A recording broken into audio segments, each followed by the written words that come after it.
বিশ্বাসঘাতকতা কি সবাই অনুভব করেছেন, কিন্তু আপনি কি কখনো এটা ভেবেছেন এরকম কেন হয়? এর কারণ কি? এর কারণ হলো আশা।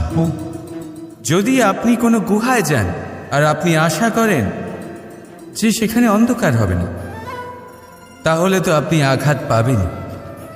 যদি আপনি সাগরে যান আর এটা আশা করেন যে আমি ভিজব না, তাহলে তাতে সাগরের তো কোনো দোষই নেই।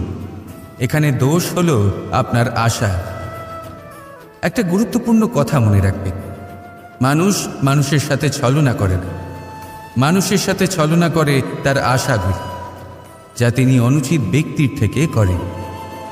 সেই জন্য জীবনে কখনো কোনো আশা করার পূর্বে অবলম্বনের মূল অর্থ বুঝুন। জানুন তিনি আপনাকে সঙ্গ দেওয়ার আদৌ যোগ্য কি।